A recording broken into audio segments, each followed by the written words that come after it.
이정윤 세무사님 모셨습니다. 안녕하세요. 안녕하세요. 반갑습니다. 반갑습니다. 제가 사실 그 세무사님과 2년 전에 인연이 있습니다. 맞습니다. 저희가 같은 출판사에서 이제 책을 출간을 해가지고 제가 이제 세무사님 그 사무실에 가서 같이 이제 라이브 뭐 이렇게 촬영도 하고 그때 이제 연을 맺은 그런 부분이 있는데, 자, 오늘은 제가 세무사님 모시고 한번 진행을 해보도록 하겠습니다. 너무 기쁜 마음으로 왔어요. 왜냐면 그 2년 전에 같이 콜라보 할 때는 네. 유튜브 숫자도 좀 이렇게 좀 비슷하고 했었던 기억 나는데 네.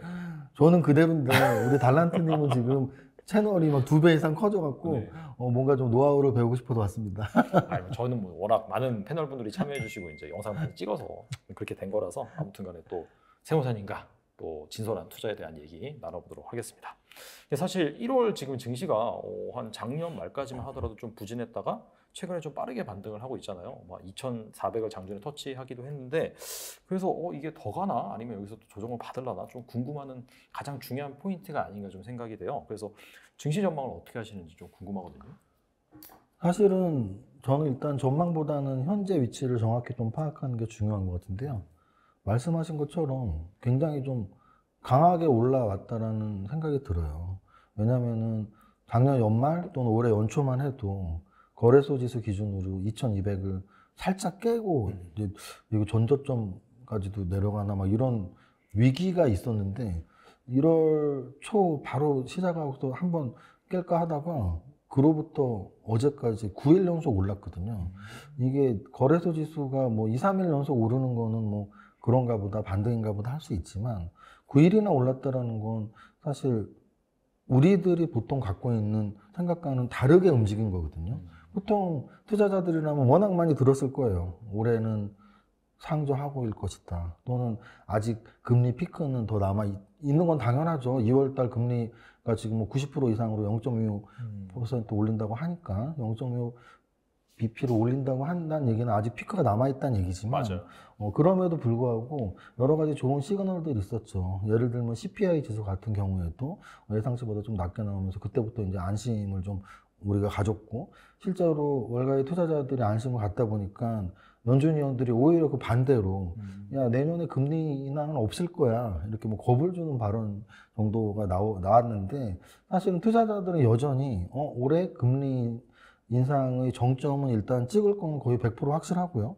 그건 너무 당연하죠. 뭐 지금 앞으로 올릴 수 있는 여지 폭이 크게 남아있지는 않기 때문에 뭐 상반기에 뭐 0.25 한 두세 번 정도면 이제 다 찬단 말이죠. 그러면 일단 금리 인상의 고점은 당연히 상반기에 찍을 건 확실해졌고, 이제 하반기에 금리 인하가 있냐 없냐인데, 저는 개인적으로 금리 인하가 없다 해도 일단 정점을 찍은 것만으로도, 금리 인상을 상반기에 정점을 찍는 것만으로도 일단 시장에서는 더 올라가진 않을 거야 라는 좀 안도감이 분명히 있을 것이고요. 또 하나는 보통 우리가 이제 1월 효과 하는데, 그건 어떻게 보면 뭐 미신에 가까운 효과일 수도 있죠. 하지만 올해 1월은 좀 그 특수성이 다른 게, 우리가 보통 작년 봄, 여름부터 제일 우리가 두려워했던 건 CPI 발표, 그 다음에 금리 인상, 요 악순환이었거든요. 맞아요. 네. 근데 지금 12월에 CPI가 좀 좋게 나왔고, 그리고 금리 인상은 사실 1월 달에 없단 말이죠. 그래서 저는 그런 텀 같은 것도 1월 효과가 나왔던 우리 마음을 좀 안심시키는 그런 것 중에 하나였던 것 같고요. 또 하나는 우리가 이제 매매 동향으로 본다면, 어찌 보면은 좀 아이러니하고 속상한 이야기는 하지만, 왜냐하면 보통의 구독자분들이 다 우리 일반 투자자분들이니까. 하지만 이제 냉정하게 말씀을 드리면, 우리가 보통 매매 동향상 개인들이 사는 것보단 외국인이나 기관이 장을 주도하는 게 더 좋다고 말을 많이 하는데, 연초장을 좀 외국인이 주도한 면이 없지 않아 있고요. 또 하나는 이 신문에 몇 번 나왔는데, 작년 연말부터 개인 투자자들이 지금 고버스에 투자를 많이 하고 있다라고 또 나오고 있어요. 사실은 코로나 직후에 그런 얘기가 되게 많았었죠. 맞아요. 2020년 4월, 5월, 6월 달에 지수가 막 급등을 하고 있었던 시기에 사실 돈을 못 벌었던 개인 투자자들이 은근히 많았는데요. 대부분은 지수 하락을 예상하고 인버스 곱하기 2, 그걸 우리가 보통 고버스라고 하잖아요. 네. 고버스에 탑승을 했던 투자자들이 은근히 많았었던 시기가 2020년 코로나 이후였는데, 지금 조금씩 나오고 있어요, 지금. 순매수를 뭐 3천억을 했다, 5천억을 했다, 이런 얘기가 나오니까, 어찌 보면 매매 동향상 또는 투자 심리상 1월 달에 올랐던 거는 그런 여러 가지 이유가 없지 않아 있다라는 생각을 하고 또 하나는 우리가 이제 보통 상저하고라는 말을 많이 하는데 저는 오히려 그 관점이라면 당연히 상반기에 사야겠죠. 상반기에는 지수가 빠지고 하반기에 올라간다면 상반기에 사는 게 맞는데 과연 이제 상반기에 어느 지점이 저점이냐의 문제인데 사실은 그거 뭐 지나봐야 알지만 작년 9월이 저점을 아직 안 깨고 있거든요. 그래서 작년 9월이 저점을 깨지 않는다면 뭐 그렇게 불리한 위치는 아닌데라는 투자자들의 심리가 좀 있는 것 같습니다. 네. 뭐 전반적으로 약간 좀 증시 공기가 도는 것 같은데 근데 이제 약간 경기 침체 때문에 올해 상반기가 저점이다 가장 안 좋다 그래서 한 번 더 뭐 하락이 올 것이다라고 막 주장하시는 분도 많이 계시잖아요. 이런 부분에 대해서 어떻게 생각하세요? 거기에 대해서는 사실 저는 그렇게 생각을 합니다.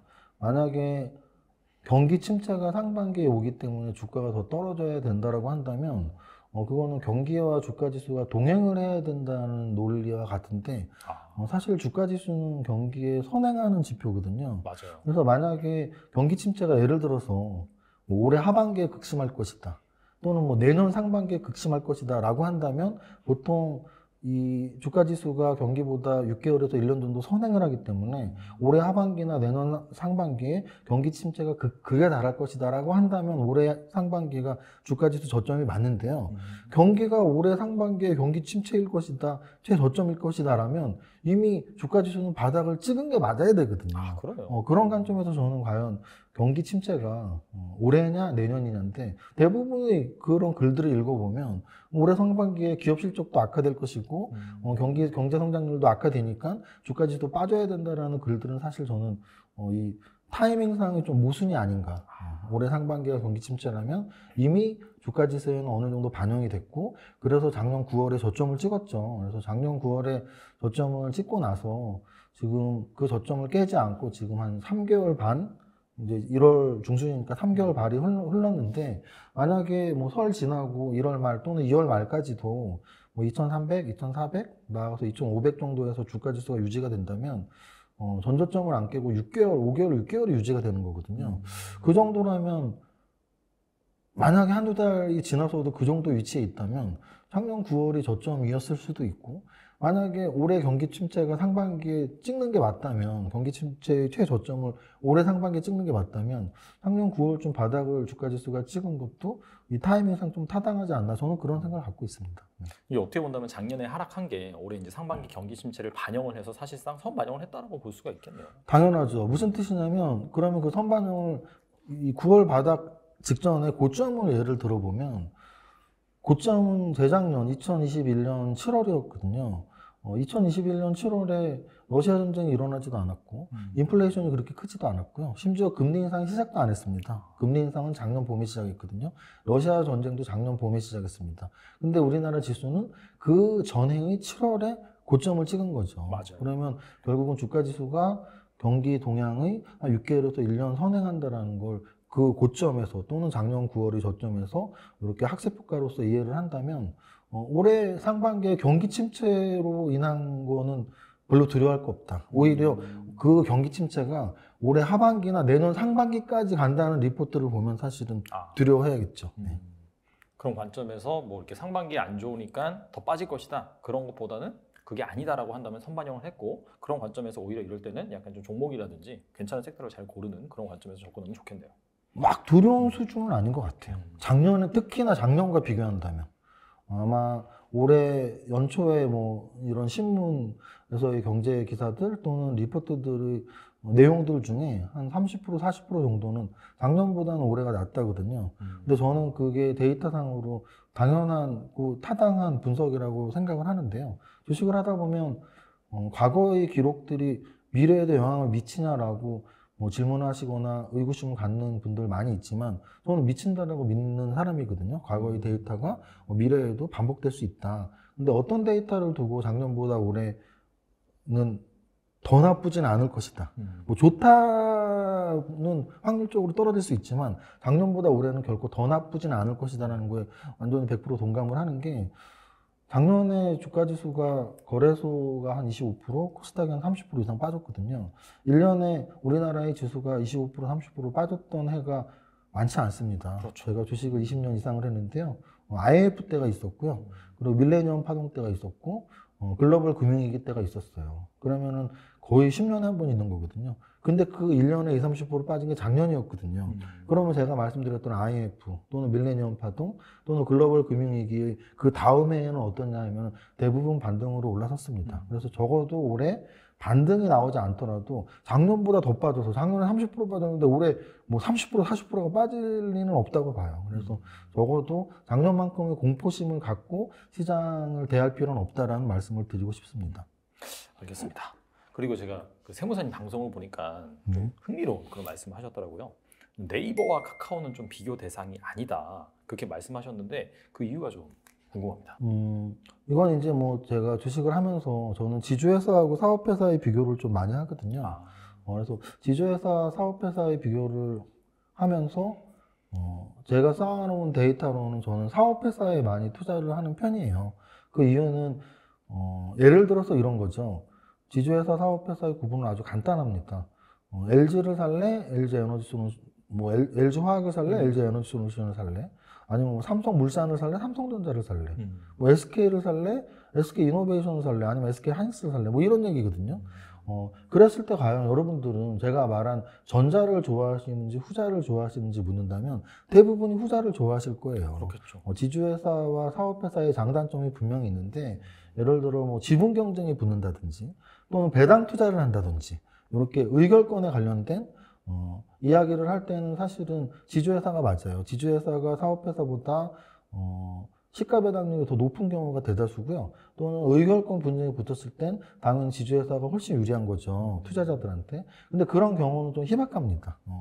대형주, 특히 대형주에서 지주회사의 의결권 분쟁이 붙는 거는 굉장히 희박하고요. 그리고 이제 뭐 배당을 좀 더 받기 위해서는 사실은 지주회사보다는 익히 알다시피 금융주가 훨씬 유리하거든요. 그렇죠. 그래서 이제 지주회사는 좀 인기가 없는 편이에요. 아마 이 방송을 보시는 분들 중에도 뭐 SK, LG 이런 종목을 사시는 분들은 분명히 많지 않을 겁니다. 그러면 제가 왜 네이버와 카카오를 이야기하면서 이런 말씀을 드리냐면 네이버와 카카오는 전략 자체가 달라요.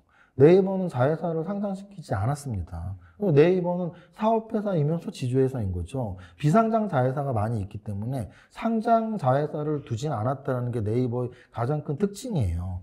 근데 여러분들이 알다시피 작년, 재작년 장이 좋을 때 대여급 상장했던 그 상장 종목들이 대다수가 카카오 자회사였거든요. 우리가 다 기억하고 있겠지만 카카오뱅크, 카카오페이, 그리고 카카오 게임즈까지 지금 그 세 개의 시총을 합치면 사실 카카오 시총을 훨씬 뛰어넘거든요. 카카오 시총보다 카카오뱅크와 카카오페이, 카카오 게임즈 이 세 종목의 시총은 훨씬 높아요. 그러면은 아까 제가 말씀드렸던 LG, SK, GS 뭐 이런 종목들이 지주회사인 것과 크게 차이점이 없다는 얘기죠. 근데 이게 이제 아직은 우리 투자자들한테 네이버 대 카카오, 카카오는 당연히 우리가 알고 있는 카카오톡을 운영하고 수많은 그런 수익 사업을 하고 있는 미래산업의 선두주자라는 이미지가 워낙 강하기 때문에 아직은 카카오를 지주회사라고 받아들이진 않지만 제가 보기에는 이 지분 구조상 작년, 재작년부터 이렇게 상장이 됐기 때문에 아마도 한 1, 2년 안에는 카카오의 이미지가 지주회사로서 아마 갈 확률이 굉장히 높다는 얘기죠. 특히나 최근에 또 뭐가 있죠? 카카오 엔터가 있죠. 카카오 엔터 같은 경우도 사우디 국부펀드 지금 투자를 받았고 카카오 엔터는 아마도 수익성 향상을 위해서 좀 수익이 좋은 자회사들을 좀 인수를 M&A를 하면서 상장을 시도를 할 확률이 높거든요. 그러면 카카오는 또 대여급을 상장시키는 거예요. 카카오 엔터까지. 네. 그래서 저는 그런 말씀을 드리는 거죠. 우리가 LG와 삼성전자를 비교하지 않아요. LG전자와 삼성전자를 비교하는 거고 LG 에너지 솔루션하고 삼성 SDI를 비교하지 LG화학과 삼성 SDI를 비교하지는 않습니다. 그래서 적어도 동종 업종의 같은 사업회사 개념으로 비교를 한다면 네이버와 카카오의 비교는 과거에 카카오 게임즈 또는 카카오페이, 카카오뱅크가 상장되기 전이라면 1대1 비교가 가능했지만 지금은 네이버와 카카오를 1대1로 비교하는 건 좀 어불성설이다라는 뜻으로 말씀드리는 겁니다. 그런 차원에서 사실 카카오보다는 또 방송에서 카카오뱅크라든지 카카오페이를 보셔라라고 말씀하셨는데 확실히 좀 사업회사가 매력적이다 그렇게 보시는 건가요? 그러면? 왜냐면은 그건 아까 말씀드렸지만 물론 예외도 있어요. 최근에 어떤 지주회사에서 사실 주가 상승이 꽤 많이 나왔던 예로 들 수 있는 것들이 예를 들어 뭐 에코프로와 에코프로 BM의 움직임 중에 에코프로가 더 강했던 시기가 6개월 이상 있었거든요. 맞아요. 그래서 에코프로가 지주회사고 에코프로 BM이 사업회사거든요. 그러면은 실제 사업회사가 더 100% 더 잘 가냐? 그렇지는 않습니다. 그러니까 확률적으로 접근했을 때 지주회사가 한 20%, 사업회사가 한 80% 더 잘 간다고 저는 생각을 해요. 그러면 지주회사가 잘 갈 때 예외는 뭐냐면 아까는 이제 제가 투자자 입장에서 지주회사가 좋은 건 뭐 의결권 분쟁, 지분 경쟁이 있을 때 또는 시가 배당률 좀 높은 회사에 투자하고 싶을 때라고 말을 했다면 주가가 움직이는 입장에서 지주회사가 더 잘 갈 때가 있는데요. 그때는 언제냐면 비상장 기업의 가치가 올라갈 때거든요. 그러면은 익히 기억하시겠지만 카카오도 사실은 카카오뱅크 상장된다 그랬을 때 점프, 맞아요. 카카오 게임도 상장된다 그럴 때 점프. 그래서 사실은 아직까지도 카카오가 더 움직일 수 있는 힘이 있는 건 저는 카카오뱅크나 또 뭐 두나무나 뭐 이런 기업들이 아직 비상장 대여가 있기 때문에 카카오의 기업 가치에 대해서 우리가 야 걔네는 카카오는 아직도 자회사 상장 능력이 많이 있어 라는 관점인 거기 때문에 만약에 카카오가 잘 간다면 그런 움직임인 거죠. 아직 비상장 기업 가치가 높은 비상장 자회사의 가치가 시장에서 두각될 가능성이 있기 때문에 언제든지 카카오엔터가 상장된다고 하면 그 지분 가치를 갖고 있는 카카오에 우리가 주목을 할 수밖에 없으니까. 근데 이제 그거는 결국은 약간 이런 표현하긴 뭐하지만 황금알을 낳는 거위 같은 거예요. 황금알을 품에 있는 회사들은 오히려 기업 가치를 계속 인정받을 수 있지만 그 황금알을 하나씩 꺼내는 거죠. 자회사를 상장시키면서 언젠가는 황금알이 다 밖으로 나와버렸네? 이 거위는 필요가 없어. 쓸모가 없어. 이게 이제 카카오가 한 2, 3년 안에 닥칠 확률 높은 케이스라고 저는 생각을 합니다. 네. 비상장 자회사 가치가 막 뛰어오르면서 그러면 단기간 부각받을 수가 있는데 그렇죠. 이걸 또 상장을 해버리면은 사실 또 수급이 또 나눠지잖아요. 그렇죠. 그런 관점에서 사실 카카오는 그 딜레마를 계속해서 안고 갈 수밖에 없겠네요.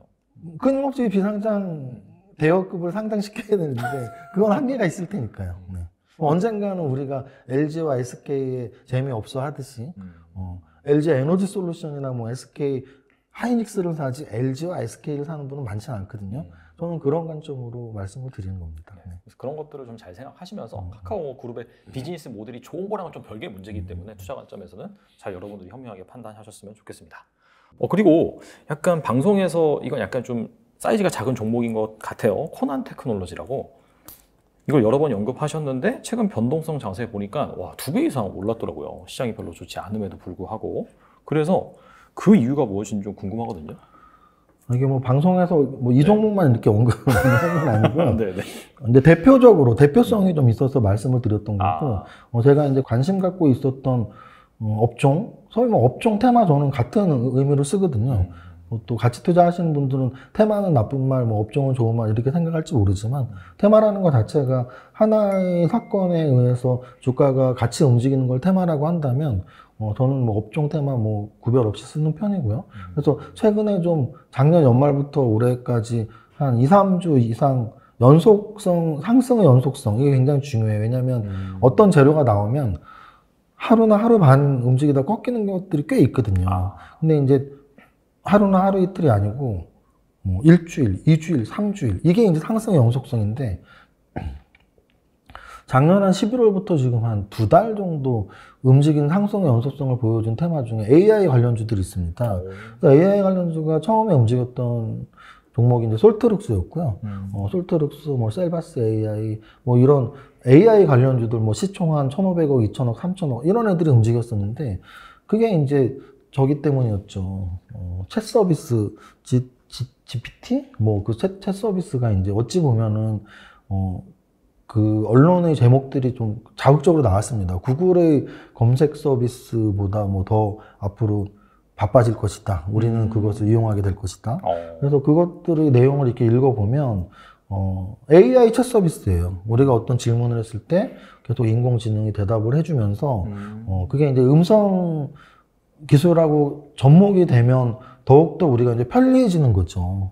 뭐 이것 좀 알아봐줘. 그러면 구글에 우리가 검색을 하고 또 구글에서 막 읽을 필요 없이 이것 좀 해줘. 그러면 다 해주는 그런 챗 서비스가 나온 거죠, 미국에서. 그래서 MS가 실제로 그 챗 서비스를 기반으로 지금 하는 움직임들이 계속 언론으로 나오고 있고. 근데 그게 최초에 나왔던 게 11월이었고요. 11월에 뭐 솔트룩스를 중심으로 우리나라의 한 2천억대의 AI 기업들, 또 음성인식 기업들, 이런 애들이 1차적으로 움직였어요. 근데 1차적으로 움직였는데 작년 연말 연초에 사실 주식 오래 하시는 분들은 대부분 12월 중순 이후에는 CES 관련주들에 좀 관심을 가져야 되거든요. 맞아요. 근데 이제 이번 CES에서의 한 두세 가지 화두 중에 하나가 AI였거든요. 요번에 CES의 평가들을 리포트 정리된 내용들을 읽어보면 AI, 메타버스, 로봇 이 세 가지가 제일 부각이 됐던 CES였고요. 그래서 AI가 여러모로 계속 재료화된 거죠. 그래서 아까 말씀드렸지만 재료가 한 번 나오고 끝나면 하루 이틀로 끝나는데 AI는 계속 지속성이 있었던 거고. 그래서 그 AI 관련주들을 이제 공부하다 보면 재미있는 종목들이 많아요. 아까 제가 뭐 카카오, 네이버 이런 회사들의 전략들을 말씀을 드렸는데 어찌됐던 이런 대그룹주들은 최근에 삼성전자가 레인보우 로보틱스에 500억 정도 유상증자 재료가 나오면서 레인보우 로보틱스가 굉장히 크게 움직였잖아요. 맞아요. 네. 근데 그런 대기업들의 경영 전략 중에 내가 못하는 부분, 작은 기업들을 인수합병하거나 아니면 지분 투자하거나 이런 것들이 꽤 있거든요.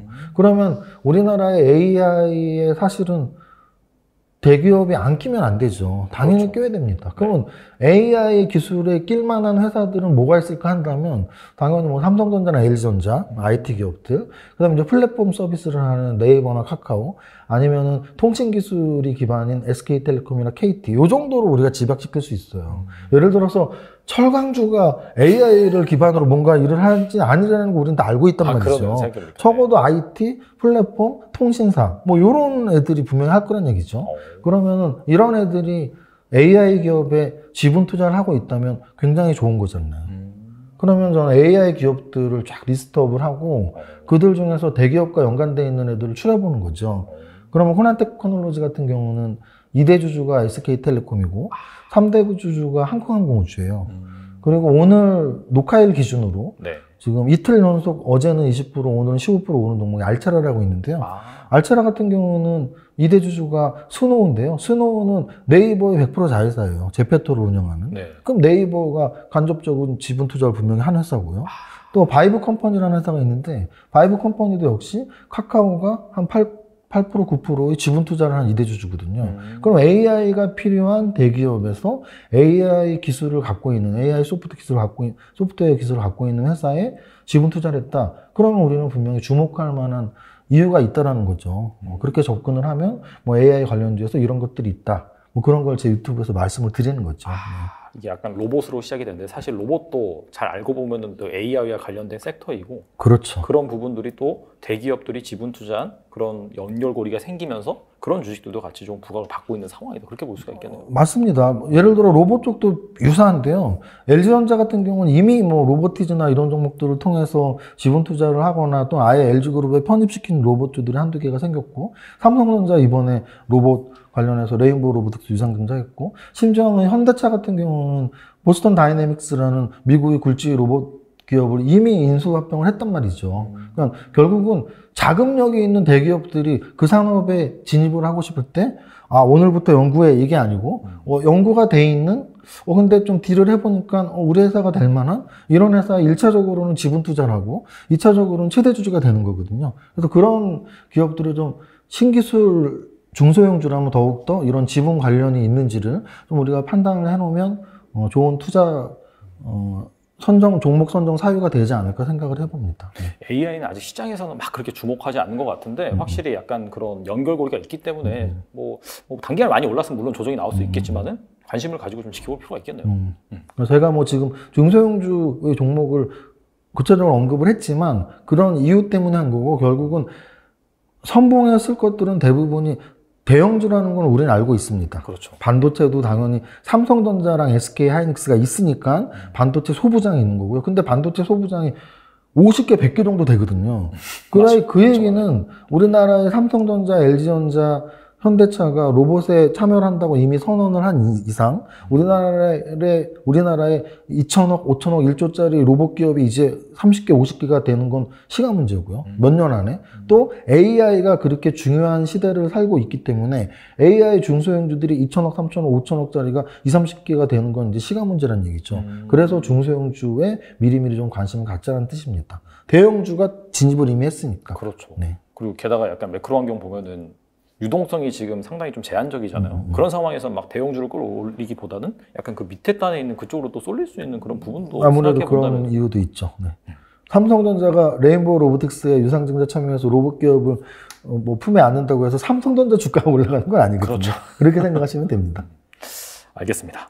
앞서서도 말씀해 주셨는데 이제 삼성전자가 레인보우 로보틱스 유상증자에 참여하면서 막 로봇주들이 막 들썩거리고 있잖아요. 근데 사실 이게 로봇주 잘 살펴보면 사이즈가 좀 작은 종목이 많고 그다음에 실적이 제대로 나온 데가 없긴 하거든요. 투자 관점에서 좀 어떻게 봐야 될지 궁금합니다. 그래서 이제 아까 AI 관련주도 말씀을 똑같이 드렸지만 실적이 진짜 잘 나오는 이런 성장 산업의 중소형주는 별로 없어요. 별로 없기 때문에 투자에 좀 애로가 분명 있습니다. 그러면 여러분들은 일단 AI 또는 로봇에 투자를 할 때 종목을 어떻게 선정하고 난 이걸 투자할까 말까 보다 더 중요한 건 여러분들의 타입을 먼저 아실 필요가 있어요. 그래서 여러분들의 타입이 나는 재료 가치를 좀 중요하게 생각하는 타입이야. 그러면 재무제표 가치는 좀 덜 중요하게 생각하는 거죠. 그런 분들은 AI나 로봇에 투자할 여력도 있고 종목 분석을 하셔도 돼요. 근데 반대로 나는 재무제표를 훨씬 중요하게 생각하는데 나는 적자가 난 기업은 절대 사지 않는데 나는 퍼가 뭐 35, 50 넘으면 절대 사지 않는데 그럼 AI하고 로봇 중소형주는 사실 살 종목이 거의 없다고 해도 과언이 아닙니다. 그래서 일단 여러분들 스타일을 먼저 생각하시고요.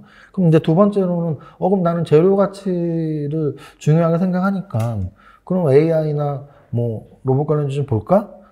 그럼 첫 번째로 여러분들이 보셔야 될 게 기술 성장 기업부가 일단 좋습니다.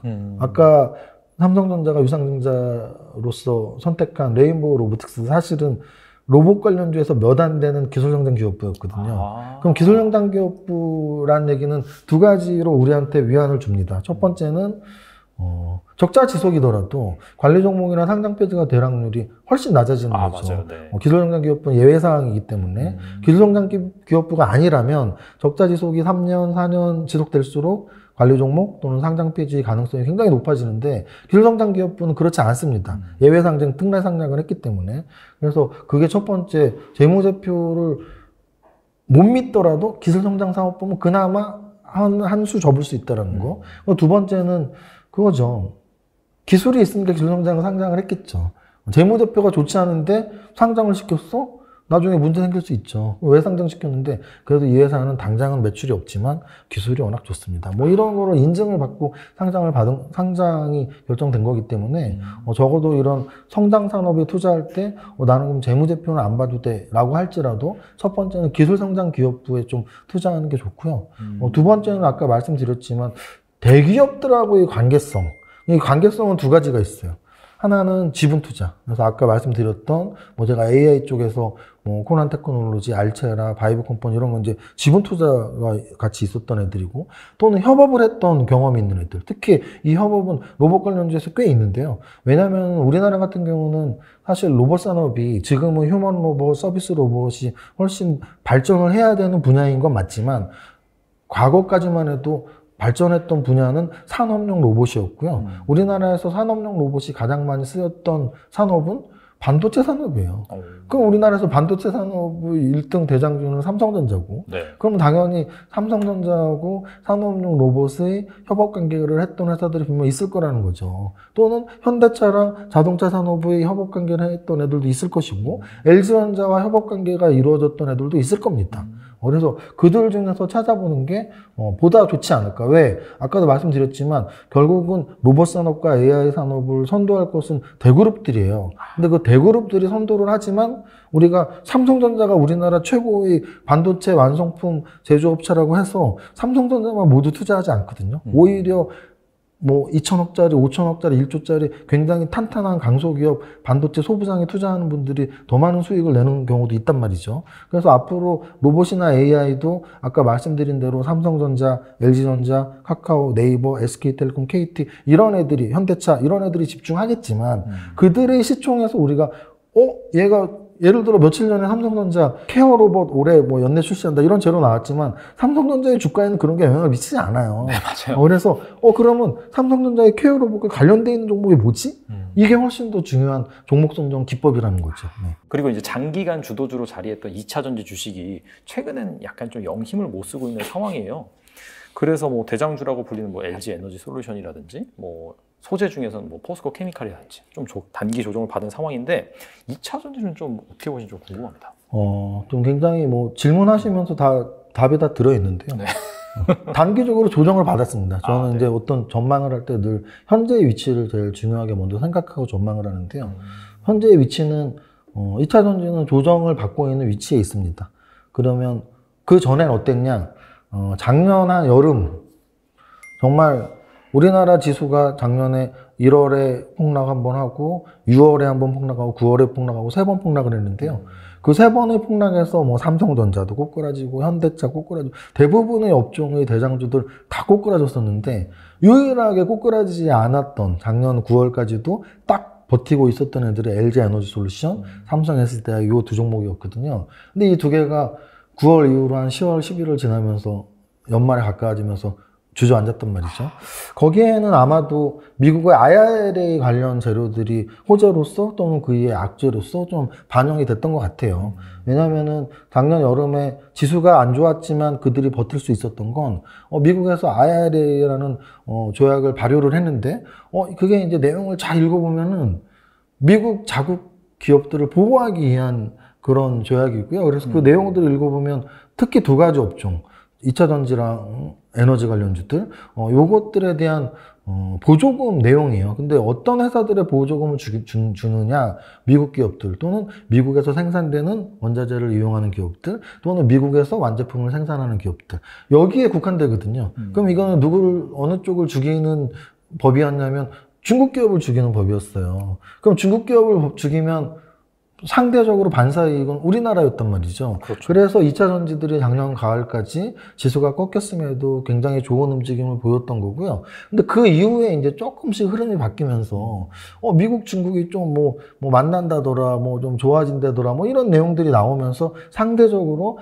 야, 지수가 떨어졌는데 조정 니네는 왜 안 받았어? 뭐 이러면서 좀 2차 전지가 조정을 받은 것 같고요. 근데 이제 중요한 건 작년 여름에 IRA 때문에 그 호재 때문에 올라간 게 거의 원위치가 됐거든요. 그러면 이제 그런 단기간은 아니지만 수개월 동안 재료 가치가 있었던 것들이 원 상태가 됐다면 그러면 우리가 생각해야 될 건 보다 길게, 보다 크게 2년, 3년, 5년 과거에는 어땠고 앞으로는 어땠는데의 관점으로 봐야 되고요. 그럼 저는 자동차 산업은 성장 산업이라고 절대 보지 않아요. 우리는 자동차를 우리 아버지 시대부터 탔죠. 맞아요. 네. 그리고 우리나라는 그래도 좀 이 문물이 좀 약간 서양 문물이 늦게 들어온 거지만 미국이나 유럽은 사실 뭐 1900년 초반부터 찾겠죠. 포드 이런 차가 1900년 초반에 나왔던 차들이니까 우리가 예전 영화, 흑백 영화 봐도 다 차가 다니죠. 네. 그러면은 자동차 산업은 지금 100년 동안 소비재로서의 역할을 했던 산업이니까 성장 산업이라고 말하기는 좀 그렇습니다. 그런데 전기차는 예외죠. 전기차 100년 전에 절대 타지 않았거든요. 10년 전에도 거의 안 탔습니다. 맞아요. 저는 10년 전에 저는 파란 넘버가 있는지도 몰랐고요. 요즘에 이제 저는 전기차가 예전에는 테슬라만 보면 저게 전기차구나 했는데 요즘에는 파란 넘버를 보면서 저게 전기차구나 하거든요. 근데 저희 집 주차장에 차가 저희 건물, 제가 사는 곳 건물, 아파트 건물 주차장에 뭐 차가 한 150대 정도는 있을 것 같은데 150대, 200대 중에 전기차가 10분의 1 정도밖에 안 되더라고요. 그러면은 거기에서 마켓 쉐어가 끝나면 성장 산업이 아니겠죠. 팔릴 만큼 다 팔린 거니까. 근데 과연 그러냐면 그렇지 않다는 얘기죠. 우리가 지금 직면하고 있는 것 중에 앞으로 이렇게 바뀔 것이다가 예상이 있는 거고 확정이 있어요. 근데 전기차를 우리가 타야 되는 건 확정인 거거든요. 다만 그 시기의 문제지. 어떤 나라는 뭐 2030년, 뭐 어떤 나라는 2035년, 뭐 이런 차이가 있는 거지. 앞으로 5년은 좀 빠르겠지만 10년 후 정도면 우리 모두는 전기차만 타고 있을 거예요. 또는 뭐 벌금을 내든지 아니면 몰래 숨어서 가솔린차 중에 뭐 스포츠카를 타고 있겠죠. 최근에 뉴스를 보면 그런 거 되게 많이 나와요. 뭐 포르쉐도 마세라티도 BMW도 모두 다 전기차에 승부를 걸었다. 승부 안 걸 수가 없죠. 전기차를 무조건 타야 되니까. 그래서 스포츠카도 전기차를 만든다고 하는 마당에 우리는 모두 다 전기차를 타게 될 것이다. 그렇다면은 10명 중에 한두 대밖에 아직 안 타고 있는데 앞으로 8, 9명이 계속 타야 된다는 얘기죠. 그래서 전기차 산업은 성장 산업이 맞고 그 성장 산업 중에서도 뭐 재료가 나왔다 안 나왔다 하는 거니까 상승을 했다 조정을 받았다 할 것이고, 작년 여름이 좋은 재료가 나와서 전기차 산업이 막 상승하는 시기였다면 작년 연말부터 지금까지는 좀 이제 호재가 소멸이면 악재로 바뀌는 거거든요. 그래서 호재의 소멸이 악재의 시즌을 거치면서 지금 좀 조정을 받고 있는 거고, 그래서 그 부침은 있겠지만 중장기적으로 본다면 전기차 산업은 아직도 성장에 남아있고 우상향할 수 있는 주가의 여력이 있다라고 저는 보고 있습니다. 그렇다면 이게 조정이 나왔을 때 좀 어느 쪽을 좋게 보시는지, 뭐 이를테면 LG 에너지 솔루션 좀 세트업체가 좋을지, 아니면은 뭐 여전히 뭐 예전에 뭐 엄청나게 올랐던 소재 뭐 이런 쪽을 좀 봐야 될지 좀 궁금하거든요. 일단은 뭐 어느 업종이든지 사실은 대형주가 먼저 움직이는 거거든요. 그래서 작년 여름에도 사실 전기차 소부장, 뭐 양극재, 음극재, 전해질 이런 애들보다 오히려 완성품에서 특히 LG에너지솔루션, 삼성에스테가 훨씬 좋았고요. 근데 NA가 지금 조정을 받으니까 역시 소재나 부품 쪽도 조정을 받고 있는 거고, 그래서 결국은 결자해지 측면에서 지금 또 지수가 약간 움직이고 있는 시기이기 때문에 저는 완성품 제조업체를 먼저 봐야 된다고 보고요. 그럼 결국은 뭐 LG에너지솔루션이야, 뭐 삼성SDI야, 뭐 요 정도로 뭐 여러분들이 판단을 하시면 되고, 뭐 대형주니까 그냥 뭐 짬뽕이 좋아 짜장이 좋아처럼 그냥 간단히 제 생각만 뭐 감 같은 거라고 할 수도 있고, 근데 뭐 저는 그냥 삼성SDI 사트가 좀 더 좋아 보이고요. 그리고 만약에 시총이 큰 종목 중에 하나만 더 말씀드린다면 포스코 케미컬의 차트랄지 재료 뭐 이런 것들이 좋아 보여요. 왜냐면은 제가 아까 말씀드렸던 상승의 연속성에서 지금 작년에 이제 가을부터 2차 전지 관련주들이 폭삭했단 말이에요. 네네. 근데 여전히 남아있던 애들이 있었어요. 바로 리튬 관련주거든요. 그럼 그 리튬 관련주들은 대부분이 좀 중소형주였습니다. 중소형주였고, 뭐 어디 아프리카에 광산을 샀대, 뭐 어디에 뭐를 샀는데 거기에 리튬이 있었대, 수산화 리튬과 관련된 사업을 한대, 뭐 이런 재료가 나오니까 거의 뭐 바닥 대비 막 2배, 3배, 4배씩 애들이 올랐거든요. 근데 걔들이 다 1000억짜리, 뭐 1500억짜리 이런 애들이었어요. 그래서 어찌 보면은 매매를 잘 하시는 분들은 그런 걸 뭐 사서 50% 수익 났다. 잘 하신 거죠. 꼭지에만 안 물리면. 근데 이제 매매보다 좀, 나는 좀 길게 갖고 가고 싶은데, 이런 분들한테는 저는 포스코 케미칼이 대형주 중에서 그런 소재하고 관련해서 좀 유리한 측면이 있고, 실제 차트도 그래서 좀 강하고, 이게 포스코 그룹에서 전사적으로 사실은 2차 전지 사업을 집중을 하고 있고, 그 수혜주가 포스코 케미칼이에요. 그래서 어찌 보면은 포스코 홀딩스와 포스코 케미칼의 시총이 굉장히 좀 격차가 줄어들고 있어요. 맞아요. 제가 보기에는 진짜 뭐 한 2, 3년 후에는 포스코 홀딩스보다 포스코 케미칼 시총이 더 높아질 수도 있다는 생각을 합니다. 왜냐면은 포스코 홀딩스와 포스코 케미칼의 차이는 뭐냐면, 일단은 당연히 포스코 케미칼의 지분을 포스코 홀딩스가 갖고 있으니까 아까 말씀드렸던 지분 투자 지주회사, 사업회사의 관계일 수도 있고, 또 주 업종이 포스코 홀딩스는 철강이고 포스코 케미칼은 2차 전지 산업이기 때문에 산업 자체가 성장 속도가 다르거든요. 그래서 저는 그룹 주도 그런 식으로 분석을 해요. 이 그룹에서 어디를 띄우고 있는 건지. 그래서 그런 관점으로 본다면 포스코 케미칼도 좀 리튬 관련주이면서 포스코라는 대그룹에서 집중적으로 철강보다는 2차 전지 사업을 지금 전념하고 있기 때문에 저는 좀 포스코 홀딩스보단 포스코 케미칼 뭐 이렇게 좀 말씀을 드리고 싶습니다. 알겠습니다. 세무사님 하면 약간 성장주잖아요. 성장주의 대명사, 그렇게 여겨지는데, 또 서적 중에서도 약간 성장주에 투자하라 그런 내용이 있는데, 근데 사실 지금 작년 또 시장을 복귀를 해보면은 금리가 너무 가파르게 오른 나머지 성장주들이 상당히 좀 많이 조정을 받았단 말이죠. 그래서 여전히 약간 금리가 좀 높아 있는 그런 상황인데, 이런 시기에도 약간 성장주를 주목해야 되는지 궁금하거든요. 그렇죠. 지금 위치로 본다면 성장주는 사실은 그 역배열 하락이 끝났는지도 확인이 안 된. 최근에 사실 네이버와 카카오 또는 뭐 NC소프트, 뭐 하이브 뭐 이런 장이 막 좋았을 때 정말 바닥 대비 굉장히 큰 상승을 했던 종목들이 역배열로 쭉 빠졌던 시기가 있었죠. 그러면 그 죄송합니다. 괜찮습니다. 그 역배열로 빠졌던 시기가 바닥을 확실히 찍었니는 100% 확신할 수 있는 사람 아무도 없거든요. 그러면은 만약에 지금 시점보다 더 빠진다면 성장주에 아직 투자할 시점은 이르다라고 말씀드릴 수도 있겠죠. 근데 제 생각으로는 어느 정도 지수도 작년 9월부터 지금 3년 반 동안 일단 바닥을 깨지 않고 있고, 또 그와 마찬가지로 지금 제가 말씀드렸던 성장주의 대표격인 네이버, 카카오, NC소프트 이런 종목들도 지금 수개월 동안 전저점 안 깨고 좀 이렇게 상방향으로 턴을 하고 있거든요. 그래서 적어도 아까 말씀드렸던 그런 논리들, 금리 인상 시기가 정점을 올해 상반기에 찍을 것이고, 그렇다면 그 정점부터는 이제는 성장주가 돌아선다라는 논리적 이해를 하신다면 지금 나쁘지 않은 구간이라고 봐요. 나쁘지 않은 구간이라고 보고 있습니다. 왜냐면은 결국은 확인 이후에 예를 들어서 금리 인하가 시작되는 시점에 나는 성장주에 들어가야지 하면은 좀 늦은 감은 있거든요. 타이밍 늦을 수가 있겠네요. 그럼 이거를 어떻게 비교하면 좋냐면, 뭐 이 영상 보시는 분 중에 부동산 투자까지 같이 하시는 분들한테 설명 한번 드리면, 제가 뭐 부동산 전문가는 아니지만 저도 뭐 부동산 공부를 좀 한 사람이거든요. 이게 경제학에 다 나오는 얘기인데요. 결국은 주가지수는 경기의 선행지표인데 부동산 시장은 경기의 동행지표예요. 건설 경기 같은 경우는 정확히 GDP의 동행지표거든요. 그러면은 경기가 좋아지려면 아까 말씀드렸지만 금리가 인하되는 게 맞단 말이죠. 그러면 금리 인하는 올해도 없을 수 있잖아요. 그렇죠. 그러면 내년 상반기에 만약에 금리 인하가 시작된다고 친다면, 그러면 1년 전에 선행지표인 지수는 턴을 해야죠. 금리 인하되면 경기 좋아질 테니까. 그러니까 올해 상반기가 바닥이 맞는 거죠. 만약에 부동산 하시는 분들은 올해 연말까지는 웬만하면 소극적으로 안 사시는 게 좋죠. 왜?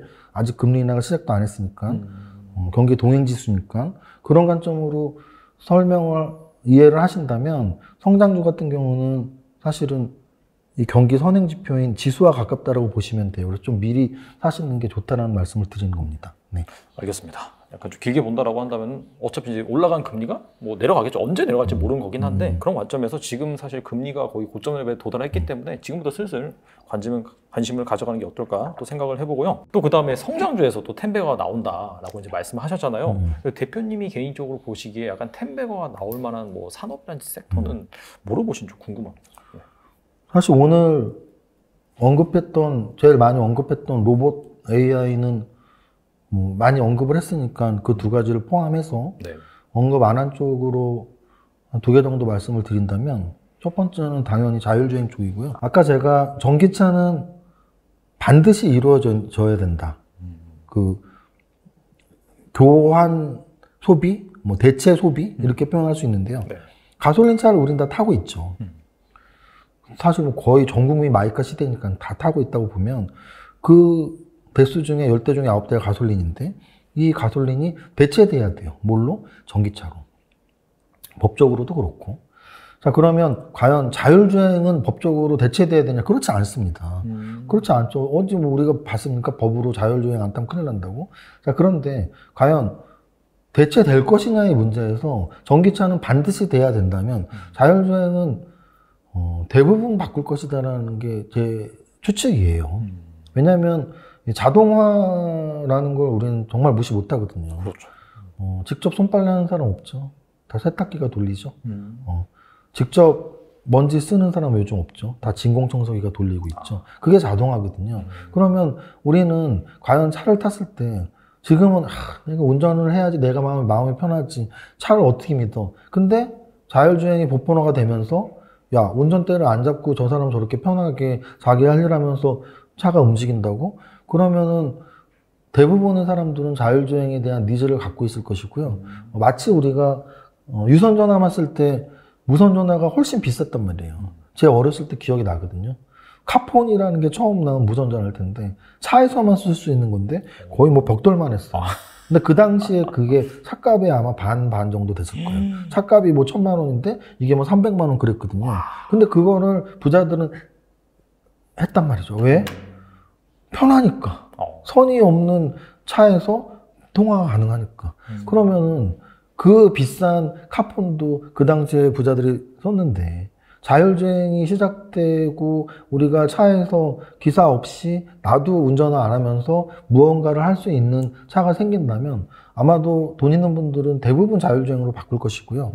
그러면 카폰의 시대가 열리면서 무슨 시티폰 뭐 어쩌고 하다가 이제 모두가 핸드폰을 1개도 넘어서 2개씩 갖고 있는 시대를 우리는 살고 있잖아요. 네. 그 시대의 변화가 몇 년 안 됐어요. 한 20년 된 거거든요. 20년. 20년, 25년 전에 핸드폰 없었단 말이에요. 삐삐 있었지. 맞아요. 그러면 그렇게 본다면 자율주행도 앞으로 20년, 30년 후에는 분명히 그 시대가 오는 거죠. 그러면 이제 또 이런 생각을 하시는 분이 있어요. 그럼 30년 후에 사야 되는 거 아니냐. 근데 저는 그렇지 않다고 보는 게요. 요즘 전기차가 오른 것 같잖아요. 근데 사실 첫 번째 상승은 2017년이었어요. 5년 전이었거든요. 5년 전에 삼성 SDI, 코스모화학, 코스모 신소재, 대주전자재료 이런 애들이 주도주였거든요. 오히려 그 이후에 지금 요즘 여러분들은 요즘 첨보가 더 좋지 않아요? 아니면 뭐 에코프로비엠이 더 좋지 않아요? 그런 애들은 그때 있지도 않았습니다. 그러니까 지금이 오히려 전기차가 이제 막 성장이 눈에 보이는 시기라면 5년 전에는 정말 막 태동하는 시기였죠. 근데 그 태동하는 시기에도 분명히 종목들은 따블따블이 나고 있었던 거죠. 그래서 저는 자율주행이 지금 로봇과 AI가 부각되는 것처럼 분명히 부각되는 시기가 온다고 저는 보고 있습니다. 그러면 그 중에서 기술력 있는 애들은 템베거가 나오겠죠. 그래서 자율주행에 한 표를 던지고요. 그럼 뭐 AI, 로봇, 자율주행 이런 애들은 사실 한 묶음으로 다 봐도 돼요. 신기술이죠. 그러면 신기술 얘기를 많이 했으니까 신기술이 아닌 산업 하나 말씀드리면 엔터 보고 있습니다. 엔터. 엔터 같은 경우는 우리나라의 특징이라고 저는 봐요. 예를 들어 AI, 로봇, 자율주행이 전 세계의 증시, 미국 증시, 우리 증시, 일본 증시, 유럽 증시 모두에 해당이 된다면 저는 엔터는 물론 미국 넷플릭스도 있고 디즈니도 있으니까 미국도 해당될 수 있지만 특히 우리나라의 OTT 관련 업체들은 저는 그 중에서는 템베고 당연히 나온다고 봐요. 왜냐하면 이미 나왔잖아요. 우리가 모르는 사이에 하이브라는 종목은 그게 시총이 지금 꺾여서 5조, 6조거든요. 10조가 넘어섰단 말이죠.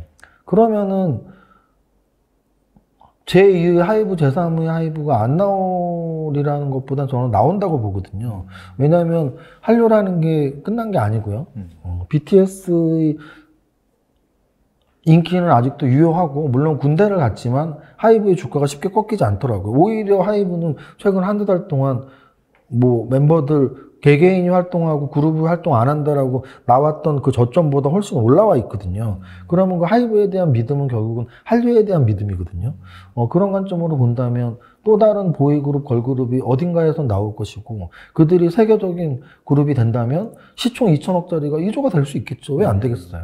그리고 또 하나는 OTT 업체들 중에서 그러니까 지금 말한 건 이제 엔터 산업 중에서 기획사들 얘기한 거고 네. OTT 업체 중에서도 사실 시총 지금 뭐 5천억짜리 뭐 이런 애들이 있거든요.